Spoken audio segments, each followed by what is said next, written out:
Bank of India भरती अंतर्गत सुरक्षा अधिकारी पदाच्या भरतीसाठी जाहिरात प्रसिद्ध करण्यात आलेली आहे. यामध्ये एकूण जागा असणार आहे 15 जागांसाठी भरती होणार आहे.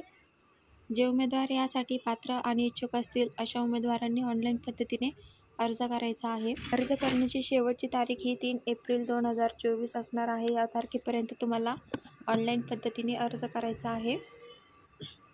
या पदासाठी आवश्यक असणारी शैक्षणिक पात्रता, वयोमर्यादा, वेतनश्रेणी, परीक्षा फी आणि नोकरीचे ठिकाण तसेच अर्ज करण्याची प्रक्रिया या सर्व गोष्टींची माहिती आपण आजच्या व्हिडिओमध्ये बघणार आहोत. तेव्हा व्हिडिओ स्किप न करता संपूर्ण बघा. आपल्या जॉब कट्टा चॅनलवरती जर तुम्ही नवीन असाल तर जॉब कट्टा चॅनलला सबस्क्राईब करायला विसरू नका.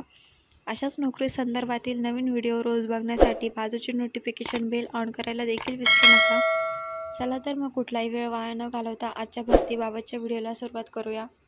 बँक ऑफ इंडिया अंतर्गत भरली जाणारी पद आहे सुरक्षा अधिकारी आणि यासाठी एकूण जागा असणार आहे 15.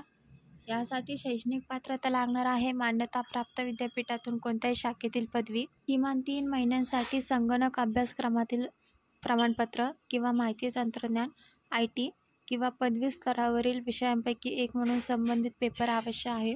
ऑनलाईन पद्धतीने अर्ज करायचा आहे आणि अर्जासाठी फीस असणार आहे. इथे जनरलसाठी 850 रुपये तर SC ST साठी 175 रुपये फीस असणार आहे. वेतनश्रेणी ही तुम्हाला 48,170 रुपयांपासून ते 69,810 रुपयांपर्यंत तुम्हाला इथे वेतनश्रेणी राहणार आहे. नोकरी ठिकाण मुंबई महाराष्ट्रात असणार आहे. अर्ज करण्याची शेवटची तारीख ही 3 एप्रिल 2024 असणार आहे. या तारखेपर्यंत तुम्हाला अर्ज करायचा आहे. ऑनलाईन पद्धतीने अर्ज करायचा आहे. त्यासाठी ibpsonline.ibps.in या वेबसाईटवर फॉर्म भरायचा आहे. मोबाईलमध्ये फॉर्म भरताना ऑटो रोटेट हे ऑप्शन चालू करून मोबाईल आडवा करावा. सध्या तुम्ही वापरत असलेले मोबाईल नंबर आणि ईमेल ID यामध्ये फिलअप करायचा आहे. अर्जासोबत आवश्यक ते सर्व कागदपत्रे आणि प्रमाणपत्रे तुम्हाला जोडायची आहे. जर तुमची माहिती अपूर्ण राहिली असल्यास तुम्हाला अपात्र ठरवण्यात येणार आहे. त्यामुळे काळजीपूर्वक फॉर्म भरावा. अर्ज करण्याची शेवटची तारीख ही 3 एप्रिल 2024 राहणार आहे.